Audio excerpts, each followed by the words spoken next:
Again, everybody, welcome today to track order flow using the volume footprint charts. Again, my name is Steve Vettel, one of the managing partners at FXES Trader and our sister company, Benchmark Wealth Advisors. I am primarily, since I've been in the industry for the last 15 years, I've wear many different hats, primarily as a trader, mostly of the futures markets the last 10 years, raised a lot of capital for a number of large RIAs. And quite frankly, a year ago, got absolutely sick of making money on for other large RIA firms. Decided to form my own RIA. So on the side, I do a lot of trading and coaching and mentoring. That was the primary business for a number of months over the last 3 years. As far as more part-time work, do a lot of trading on the side, but the new investment advisory business actually can be taking center stage for us. So I'm going to continue to do webinars, continue to be a preferred partner with especially NinjaTrader. I'm actually now a preferred partner in their ecosystem. So thanks to those guys, Josh and Paul. Danielle been very helpful in getting me to come aboard and so forth. Look forward to a fruitful partnership. So I had a number of slides prepared, and as many of you that have been through some of my webinars in the past, I usually like to go through really just important macro issues in trading. And I do get comments occasionally, and I do hear you guys. So if you have comments, I do read them. I do sort of put them into play. I do respond to them. But I continually have students come to me and ask me all kinds of micro questions, and they don't understand the macro concepts of trading. So as you know, and rightfully so, on some of the comments like, hey Steve, how come you just talk about macro events or talk about macro views of trading as far as auction market theory and then at the detail down to the fine print? Why don't you talk about a lot of stuff in the middle? And quite frankly, most of traders, I think a lot of them understand the importance of technical analysis, so I have a tendency to really skip past that. But they very rarely understand the macro perspective of trading, and that is how to truly understand the auctioning process of the market from a 25,000 foot level. And what they don't understand is at the most micro level, what I like to call the fine-tune level, or the fine print, is where to actually execute. Okay, so in the past, I have primarily worked with the Market Delta footprint software. Very good company along with NinjaTrader. Just recently, being the last 6 months, I have actually implemented a new tool in addition to that. So essentially, I have 2 trading platforms now running side by side. So I have the NinjaTrader 8 with the Jigsaw plugin, which I'm going to show the screen of. And then I also run Market Delta as well. So for the first time in almost 7 years of trading, I have a new charting platform that I'm running simultaneously with Market Delta. So I now have 8 screens. So it takes up a lot of real estate and it puts a lot of pressure on my desk here. But the important thing is I like the Jigsaw tool a lot. I still have stuff to learn. This webinar is not really about how specifically to use Jigsaw. I'll have a couple of links posted towards the end of the webinar. You guys can certainly go on to that. But before we get started, let me just go through some. NT8's already been released, by the way, Phil. Let me just go to the website real quick. I know we had some questions about that. We're making some changes to the site, but I think it's important to just go through. If you guys want to know who I am, what I do, looks like that's sharing okay now. So you can get out and look at the bio at the bottom. If you go to the bottom of the page, you can see any of the links to Twitter. I have a pretty big following on Twitter. Keep in mind, I don't put a lot of chatty stuff on Twitter. It's only really important stuff related to either order, big time breaking news, anything related to order flow charting, or investment management. Also, if you wish, you can go to our YouTube page, which I highly suggest. I've put, this is the LinkedIn page where you can see the profile on me and so forth. But if you go to the YouTube channel, this is where all my videos are. Again, you can just find this by scrolling to the bottom of my home page. I have a lot of views on here, but these concepts cannot be grasped, in my opinion, in a 1-hour webinar. I tell a lot of my students that you should just be absolutely sick of listening to my voice in the gazillions of hours of webinars YouTube channel.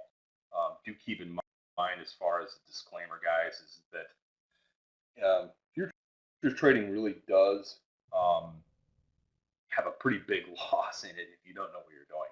Okay, they can be substantial, so you really should carefully consider whether or not trading is suitable for you in light of your financial condition. Don't be trading with money that you're going to be using to pay the mortgage next month. Is really the bottom line. Or food for your children. And I say this a lot, and I know a lot of people really try to glaze over this, but I've seen a lot of people and a lot of students blow out futures accounts just by really cowboying and gunslinging in their trading. And they'll come to me and they'll buy my course, and they'll go onto the education page, and here's the course. I know somebody was asking a question about that in email. This is the course. It's really a soup to nuts on how to trade futures. Okay, you can go through exactly and poke around that at your leisure. But I think it's important to understand that, and this really is the case, every single professional trader that's a good friend of mine, whether it be an Anthony Claire's, actually a good friend of mine in Orange County, these guys have all spent ridiculous amounts of time, and well over 10,000 hours in both cases, learning how to trade. And I think it's critical that if you're going to find any mentor to help you cut the learning curve down, and we'd certainly like to be that mentor for you guys as well if you're interested, but please be a sponge and have an actual map, have a business plan. We have, as part of our course, we have an entire business plan. It's almost 30 pages long on how to trade. It is involved. And I have, if you're interested, let me just slide this over. This is the first time I've ever offered anything like this, because I'm really finding many people just don't have a blueprint for what to do. So if you guys want, at the end of the webinar, my email address will be up there. Send me an email if you want. We can send you this PDF. It's a complete trading rules PDF. It details the path to consistent profitability from a macro perspective. It goes through everything from my pre-market routine to my post-market routine. And what it'll do is going into detail, and obviously I'm giving away some secrets, and there's some stuff in there you may not understand because it's specific to the types of charts and the types of custom indicators that we use here. But it's a really good sort of quick 11-page blueprint. There is much more complex stuff to putting together a trading plan, in my opinion, but it'll help give you sort of a head start in that. And I've deviated a little bit from the theme of this webinar today because all the questions I ever get just surround things like, hey Steve, what platform should I use? All that. When I think it's important to understand the platforms to use, everybody has their own preferred platform. I know Ninja is very large globally as far as a futures trading platform, for different types of markets, whether you're trading the CME or you're trading Eurex in Europe or NYMEX, whatever particular instrument on those indices you're trading with those exchanges. It's important, but at the biggest, most macro, or the largest picture that is really understanding both the auctioning process and order flow. So here's a little overview of our webinar today. We're going to go through very quickly. Again, if you guys want the slides, a lot of times I'll blaze through these subjects pretty fast. I can email the PDF out as well. If you want both PDFs, just send me an email. Also, if you could please give me some feedback in the email, what things you liked about the webinar so that I can. All right. So number 2, market profile, footprint, and chart examples. I'll show a few of those from today. It was a pretty wild day. Let's give you guys a little feel for that. I've shown a lot of examples of market deltas footprint in the past. So other than some pictures I have in the slides here, we're going to go through. I'm going to focus mostly on Jigsaw and the Ninja today. So really the goal while you're observing all these tools is determine obviously what's going on, but really whether trading activity is drying up, being facilitated, or increasing in pace at one extreme or another. So the third I found is always helpful is why order flow charts play a critical role. And a lot of times you guys will hear me say consistent profitability. I think it's important. So we'll go through that as well. And again, got these in slide form. If you guys weren't hearing me earlier, I have both these PDFs converted to slide form. Just send me an email. All right. So with that ado, let's continue on. Market profile. So really the key here is that in the mid 1980s, Peter Stettlemyer developed the original market profile, and it introduced traders to the visual aspects of time in the marketplace. So he worked with programmers at the CBOT, Chicago Board of Trade, essentially to put the price-time relationship into a bell curve. And again, you guys have the opportunity through my YouTube channel to see all these videos, and I talk ad nauseum about market profile, and so do some of my colleagues as well. So there's actually a fair amount on there if you search market profile or footprint in YouTube. But the problem is very, very few people understood how critical time is as an ingredient in the market. So market profile was widely used among the floor trading community in the late 1980s, and it spread widely to the retail and institutional trading community in the 90s. And really was heavily picked up as far as understanding the auctioning process in the market by retail traders starting really in 2000. I learned all these concepts in 2006 through 2008. I was very fortunate at the time starting up a previous fund with a colleague. And I was introduced to this concept by a couple of institutional traders at Goldman Sachs in New York. And they basically suggested that I learn this first if I'm going to be trading the futures markets or currencies globally in understanding what's going on from a macro perspective. And they really were instrumental in helping me out. And I was also fortunate enough to be mentored by a couple of Peter Stettlemyer's students, one of them being Tim Dalton. So I read a couple of Jim Dalton's books, which are still fairly relevant today. Mind Over Markets and Markets and Profile. If you guys want to pick up copies of those, you buy them on Amazon. They're probably floating around in ebook form as well on the internet. Two really good books, long and sort of drawn out. I usually suggest reading just the first maybe 5 or 6 chapters. But really, as far as learning market profile,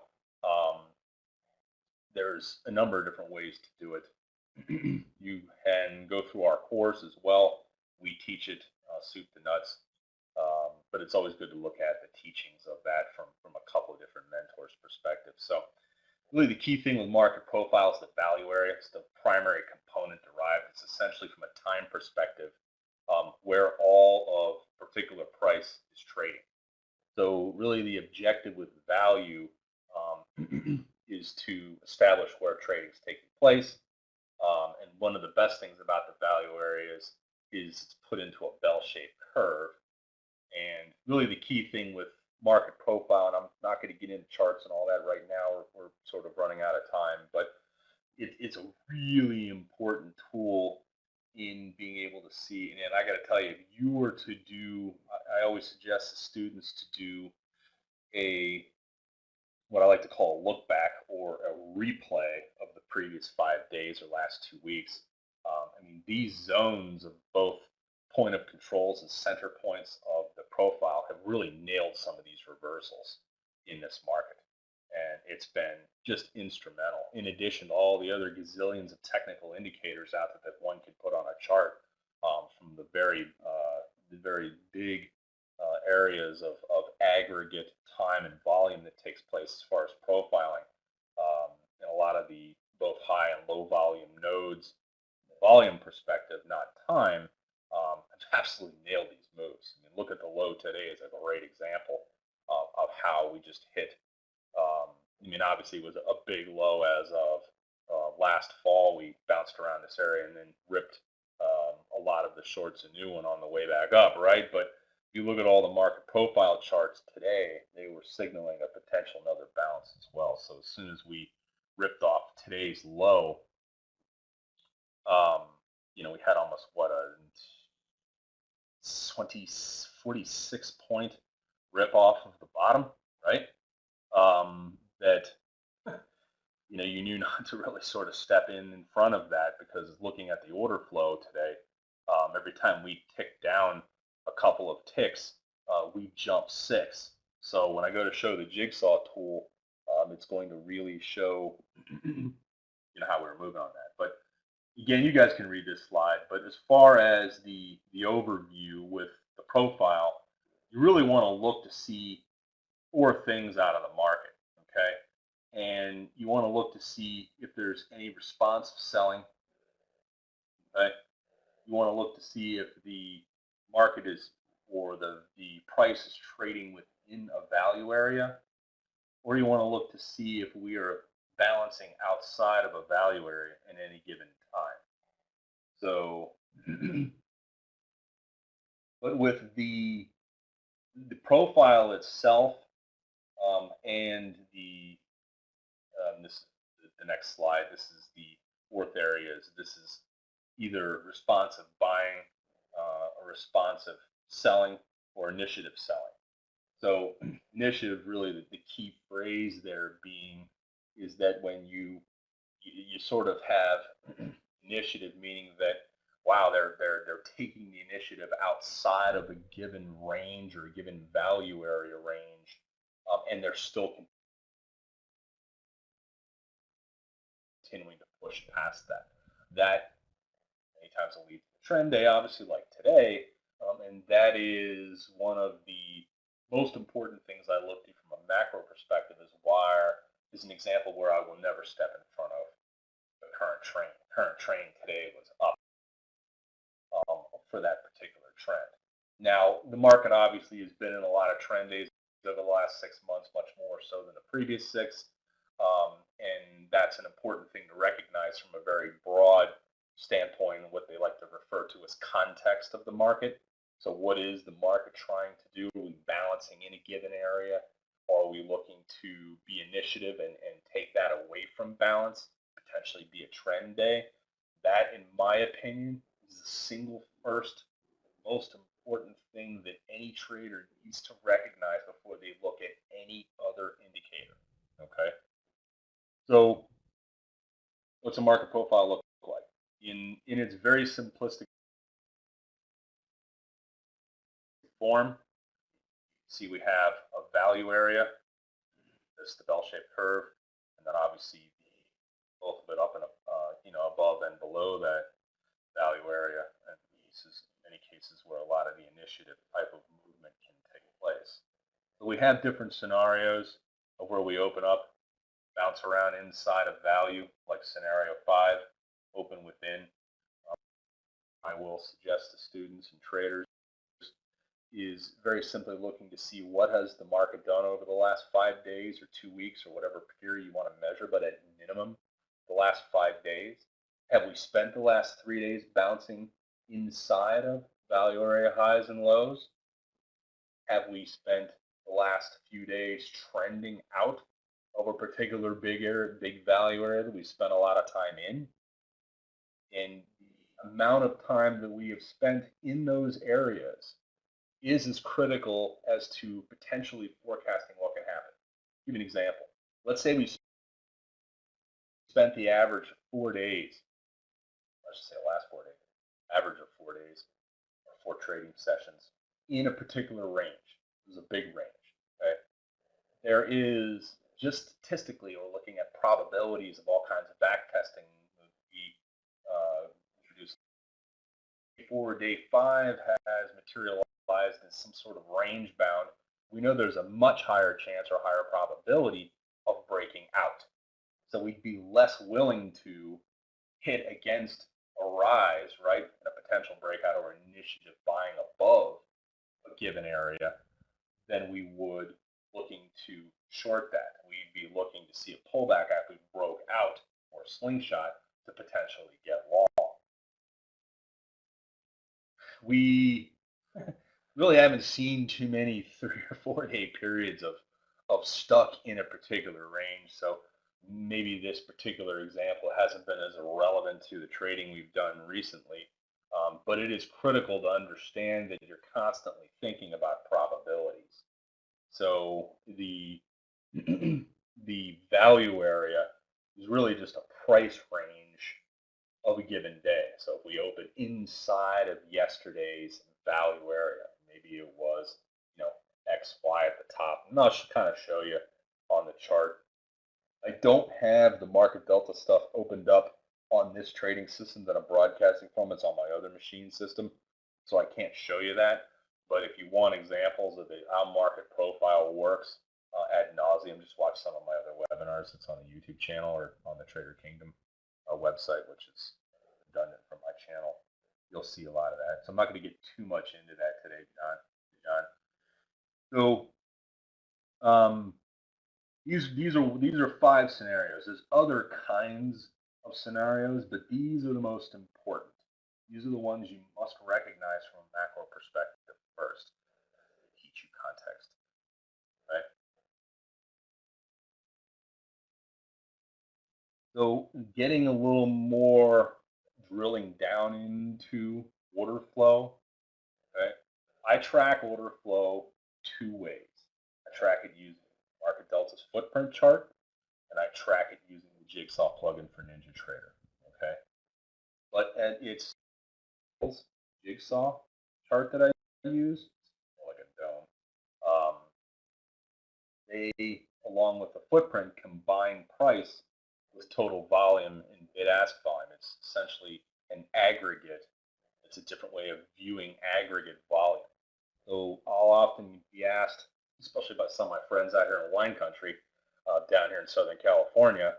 I live in the Temecula area of northern San Diego. I'm often asked, well, do you teach how to trade Forex?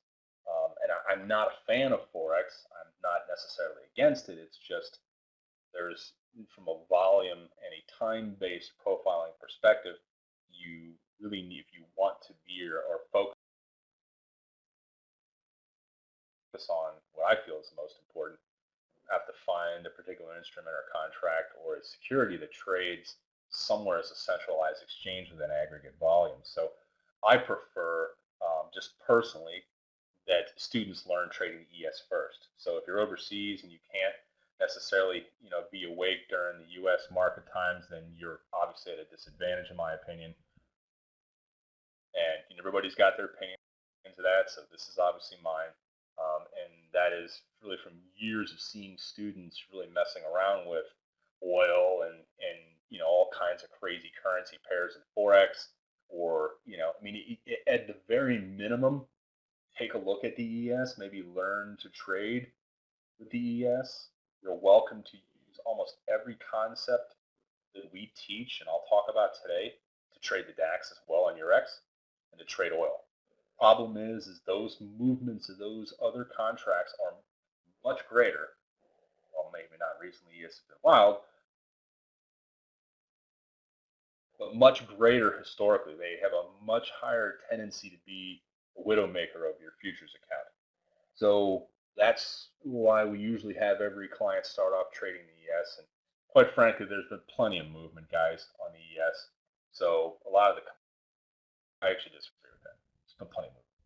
So now that I'm off my tangent, the chart types, obviously I think that goes without saying, execute with greater precision. You can see what's going on at the very core of the chart. Ultimately, gaining of confidence is absolutely key as far as understanding order flow. It filters out the noise. What I mean by noise is that when you look inside a price bar or you look at the aggregate volume on a Jigsaw window, you're not looking at a time and sales screen. You are not watching, one single contract rip through time and sales, because you're looking at it in a filtered as you want, by the way, um, and you're looking at it in the aggregate. So what executes in terms of volume of actual trades that get placed on a particular contract shows you where the aggressive trade is, versus just looking at a depth window, whether it be for the ES or any other contract. And, especially with the ES, I mean, the depth of market, um, the typical types of stuff you see in a dome, like the Ninja Dome, they really, I do not have a lot of students that like paying a lot of attention to it once they've been through our course, because they just want to see what executes. All the spoofing that goes on in this market by algorithms and other types of computer systems, really makes that depth, um, crazy. I mean, it's been absolutely loony today if you were to look at all that. It just makes your head want to explode. So I always suggest focusing more on the order flow that is of actual execution in the aggregate than watching all that other noise that's going on in the market. So the filtering the noise is important. Okay? So order flow, I really think this is the missing link for many traders. I have seen, albeit I don't suggest this to everybody, I've seen students just skip through a lot of stuff, in whatever particular trading course they're taking, and just focus. And they understand a little bit how to read price action, obviously, but they've become masters of reading order flow, and they still became consistent traders. Now, I'm not suggesting that anybody do that. Okay, it's just something I've seen from a few superstars that I've mentored recently, that has been surprising. I've never done that. I really think you have to put your time into the complete understanding of technical analysis, but at its very micro level, what I like to call a fine tuner of where to trade, understanding order flow and the changes to movements in its very simplistic form. And when I talk about simplistic, it really is, I don't pay a lot of attention to, when I'm looking at a particular dome or looking at the jigsaw dome, I don't pay a lot of attention to a lot of the ancillary stuff going on. I consider it noise. Yes, it's important. Yes, you're using it as tools in your quiver to shoot and execute a trade. But at the very most micro level, all you want to look at is whether the market's ticking. It's that simple. If you just focus on that, forget about everything else. You want to be somewhat cognizant, depending on your ability to multitask, right? You want to be cognizant of everything that's going on in the charts, but at your most micro level, you just want to look to see, is the market ticking up? Does it jump 4 ticks up in the bid and offer jump values, and then it just drops 6 points, right? So today is an example. After we had the big sell-off into the noon hour, and then the ripping rally that took place, I should say the noon hour into last night, and then the ripping rally that took place, off of the midnight move into the rally today. All you had to see on any dome, for that matter, that was showing you an aggregate of volume executing, is that we would drop maybe 4 or 5 ticks, we'd immediately bounce 8. We'd drop 3 or 4 ticks, and we'd rip 10. So, telling you, geez, maybe I should probably be buying pullbacks more than. And, as far as order flow, the there's different kinds of tools that'll show order flow, and then everybody has their opinions. And keep in mind, I'm probably biased, obviously, to Ninja and Market Delta, but I would imagine there's all kinds of plugins that just show some of the stuff, not necessarily the footprint, but show an aggregated order flow of where the executions take place in an e-signal or in some of the other platforms out there, like a multi-charts or a trade stations. So I can't comment on any of that, but what I can comment is the importance of understanding it. Now, the question was just asked, well, isn't that mostly for scalping? No, it's, and I would encourage AJ, if you haven't watched some of my other webinars, maybe that'll answer some. Jump to this next chart. Big areas of order flow and drying up that are quite clear. So, for instance, I'm actually going to show you this. This is a little more relevant. Okay, this is a chart of ES snapped a while ago, but I think this is a phenomenal example of where order flow in its aggregate can be demonstrated. So in this particular case, we had really ripped a whole bunch up. I mean, kind of like we had happened the other day, and coming into an area where this is what's called the market delta footprint chart. These are areas of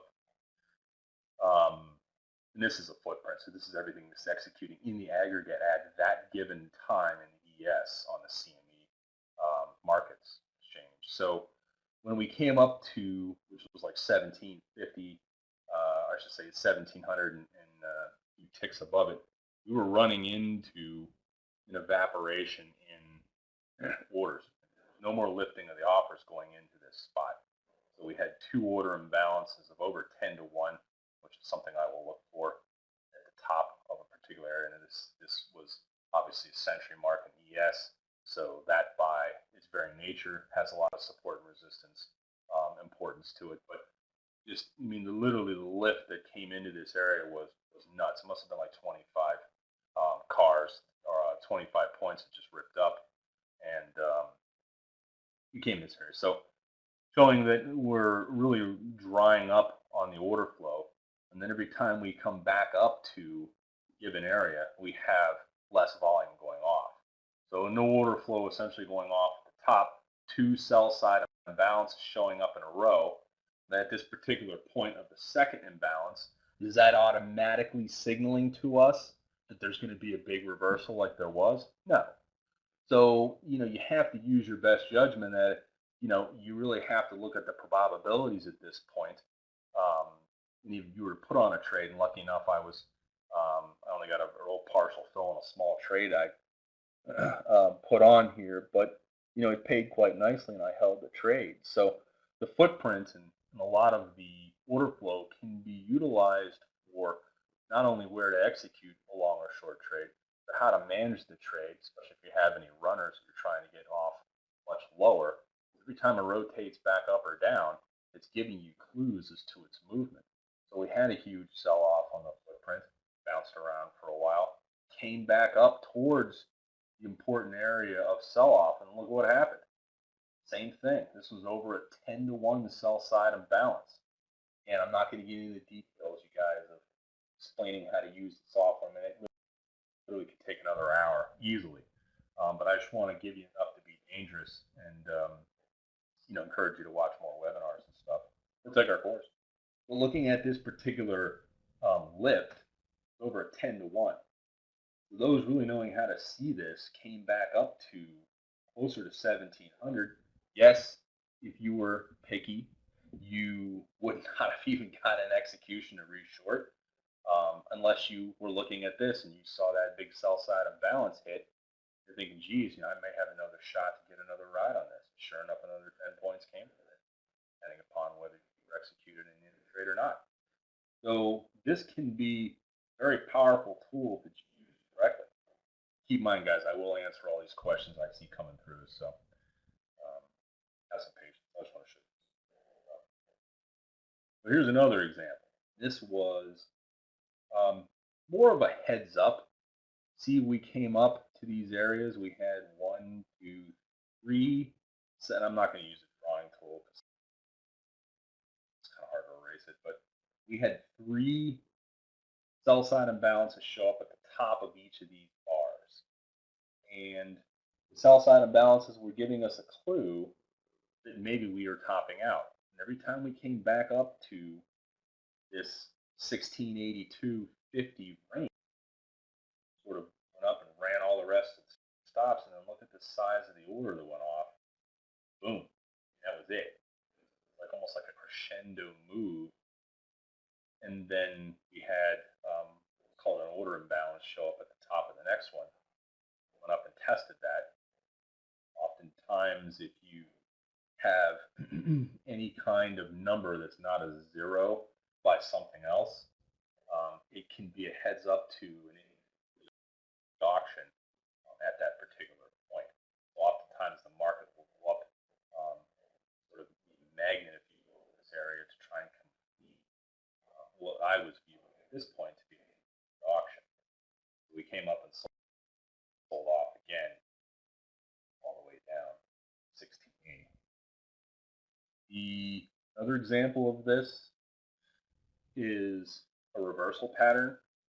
So even though in this particular move you had a number of sell sides hit on the way up after a huge rip, okay, and major volume down in this yellow bracket,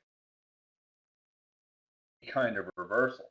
So even though you were like, man, I'm kind of on a high alert that we may be topping out here, the exact same thing happened on the first pullback. So you can see that some of these numbers were quite large once we blew past 1696, which at the time was a pretty big composite low volume node on the longer term charts on the composite profiles we show. And we came back to it. Look at all the buy side imbalances that hit 3 in a row before we ripped again. So this is a good example where you can utilize the footprint to actually get on a trend. In this particular case, buying the pullback, which I often refer to as slingshot. Pull back, gain enough shorts that aren't reading this chart right, and go rip them again. Kind of like we saw the vast majority of today. This almost looks like today with different numbers and different dates, right, and different cumulative values. So the short squeeze continued all day. We saw tons of buy-side imbalances down here to the bottom. So I'm going to jump off and I'm going to show the, this is a possible exhaustion point. Let me switch over to the monitor though and show the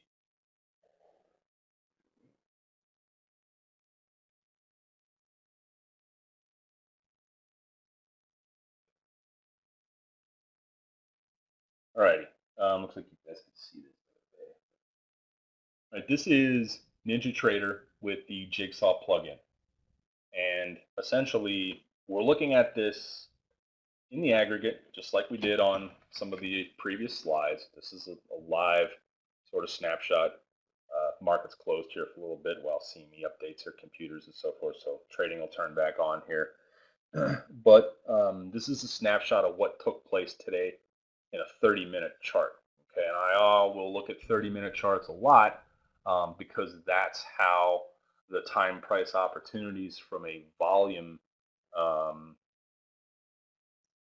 from a TPO perspective, from a market profile chart, the candles are put into a time price opportunity. So just looking at from perspective of candle chart, got just a number of different indicators on here. You guys can actually see some of the trades I executed today on. But looking at the Jigsaw plugin tool right here, I'll just go through this real quickly. Now, this is a plugin. It's $399 for a lifetime license. No, I don't work for Jigsaw. No, I'm not getting compensated for Market Delta. I just use these tools. This is a company that is run by a gentleman named Peter Davies. They are based in Singapore. These guys are actually really good. They saw, kind of like Market Delta saw as a whole, in not really having a good tool to provide that plugs into Ninja to provide a different view or the aggregate of order flow. This is called a depth and sales chart. And the center column, keep in mind down here,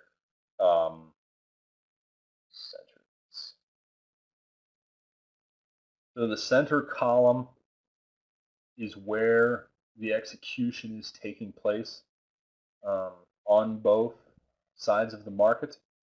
The aggregate for both the offers and bid sides are calculated here, broken down by each side of the dome.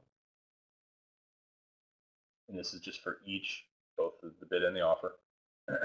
and then the aggregate is on the left-hand side, you can see that that is colored in orange. That's really like looking at a volume-based profile. So you've seen a lot of my past seminars. You've seen a lot of volume-based profiles. But wanted to spend some time towards the end of this webinar talking a little about this tool, and then I'll answer some questions. One thing I will not be accomplishing today is a complete and thorough explanation of how to use this tool. I just want to give you guys a quick overview of it because quite frankly, it takes some time. There are a number of really good videos out there on how to both implement, set up, and use this tool. There are a whole number of customizations as far as switching columns around that you can utilize.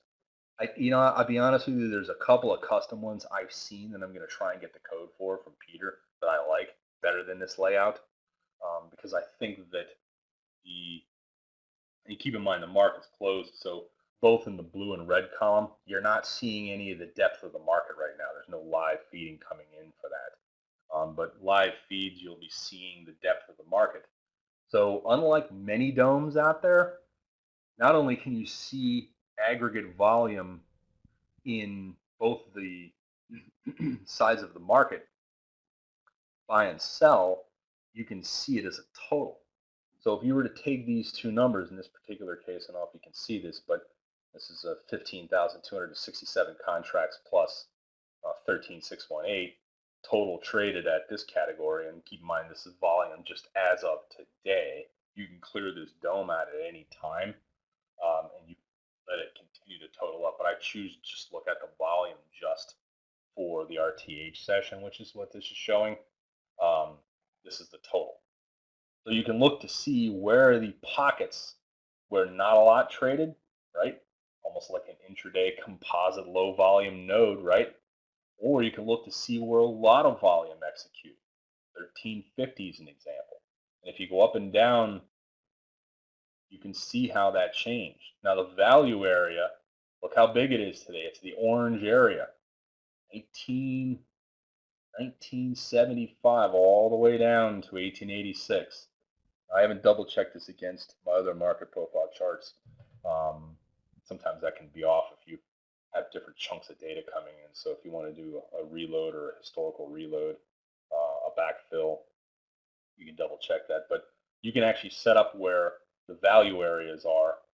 So this is obviously a big value area, but hey, so is the case recently when we have had huge drops and huge rips on the movement in this market. But if you're looking at the center column only, just really ignoring all these other numbers, you really just want to focus in on what's going on right in here. Okay, what's executing at that time, up or down? How many ticks are we ripping up versus how many are we pulling back? Opposite being said, both below. And we did not see, most of this day at least, we did not see a whole bunch of dropbacks. We did see a heck of a lot of rips. And since I refreshed some of this data, there's some gaps in the information to see what was executing at that moment without having all the noise of the previous day's aggregate showing up in these totals. So what is suggested when someone first wants to use this is the depth and sales tool. There's a couple other tools that Jigsaw has, but I'm just talking about this one right now. The focus on just looking to see what the market's doing and what the volume is, and then obviously paying much less attention to what was today a lot of spoofing going off on the depth charts, both buy sell. I mean, there was a ton of all kinds of erratic numbers. Somebody throwing in 10,000 contracts and everybody freaking out, and then things started moving up a bunch, and then they pulled it out. It's ridiculous. So I mean, that's why I always want to focus on what executes and less on the noise of what's showing up in the depth of the market. So the question I got the other day, which I thought was a good one, was, well, do professionals that know how to look at all these charts, are they looking at all of these numbers at the same time? No, they're not. I mean, they're just focusing on what's going on at that time, at that moment. to determine whether or not you want to get in a trade or take some scales off a trade, or set their stop at a different point, or maybe hunt for another place to set some sort of limit order to go long or short. They're glancing at these areas, but they're focusing mostly on what's going on at the most micro level. And I think a lot of people get caught up in wanting to understand how all these other numbers and doing the math and the relationships and um, almost turning into your own little mini algo in your head, when I think it's unnecessary. You really just need to see where the power is. They have a little power chart you can add on to this thing too, but um, where to see where the movement in the market is. Okay. So you can use these tools, by the way, at any time of the day. So I prefer to trade mostly during the RTH session, what I call regular trading hours. The ETH, or extended trading hour session, encompasses what, 23 hours a day that most of the CME markets futures contracts trade, or the DAX on Eurex. So yes, you can utilize these tools at any time during the day. Just to understand at other times that are overnight, it's going to be less volume. So you're going to have probably less to go on. Now I got to tell you guys, so far this year, the Asian Open, it's been fabulous. So one of the few times in the last few years that I've been literally front and center every night. Don't know that I'll be doing it tonight, but absolutely a Sunday night through like Wednesday night, there's been a monster amount of activity the last 2 weeks. Not every minute, but there's been some, as obviously China's selling off, and the currencies being repegged and the offshore version of it, and it really has spilled over into big freezes in their markets after they've gone down a bunch, which has paid off fantastic for volatility on the ES and the DAX as far as the broad-based in. So it's been great to trade. So apologize to you guys because we've run a little bit later than I wanted to. I've kind of jumped around a little bit on topics. So I think what I'm going to do is I'm going to have, and maybe I'll just shoot this myself with Camtasia and put it up on YouTube, but I want to shoot a more in-depth video on what I'm looking for in more detail on this jigsaw tool. So I'll do that. I don't know what I'm going to do, probably next month, and you guys can see more detail on that.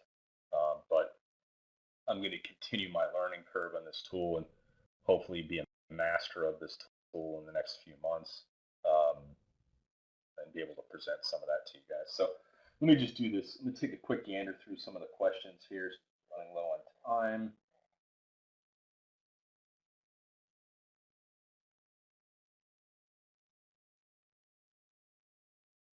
Answer some of the questions along the way. Gosh, it's been great.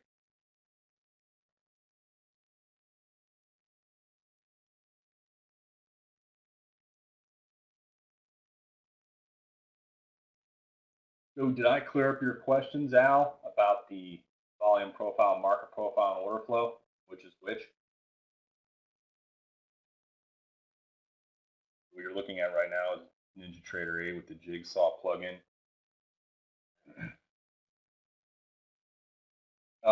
The answer, oh, you came in late, and no worries. I mean, you can watch the replay out. It's going to be up in about an hour or so. What would you consider the true open posting? Yes. So that very simply is the opening New York time. The RTH, essentially the pit session hours. There's really no more pit. It's really the pit session hours, which is 9:30 Eastern time. That's when all the volume hits. Albeit, the volume has been hitting a lot recently, though, and overnight. Hope that continues. It's a lot easier for us folks out on the West Coast here, to jump in front of the trading desk between 6 and 8 o'clock at night than it is for us to get up at 4 a.m. So, all right, volume one. Okay, so I think I answered those questions.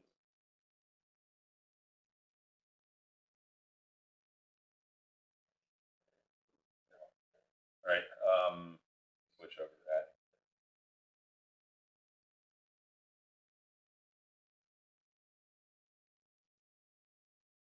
Yeah, I already answered that. Okay, cool. Any other questions before we call it off, folks? You can always send me an email. Let me just put this last screen up here and switch over to that. Questions?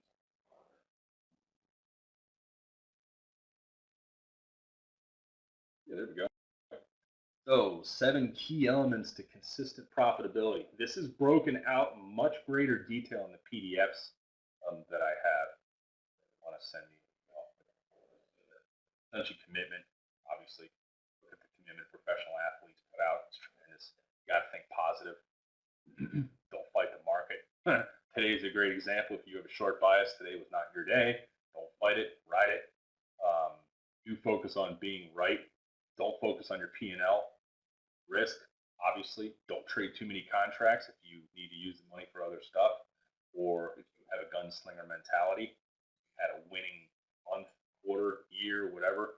Don't automatically just completely explode trading size long on a particular trade like today. Blow out of your account. You've had a great track record. All components of risk have the edge. Hopefully, I've given you some tools today to give you a little more of an edge. At least enough of a appetite to go out and find more out about what I've talked about. But also the key thing is absorption. Find the right mentor and be a sponge. I may not be the right mentor for you guys, and that's fine. But there's a lot of really good mentors out there. You're in Southern California? Um, where do you live in relation to San Diego, Jack?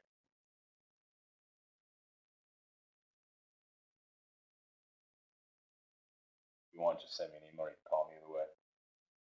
All right, guys, that's it.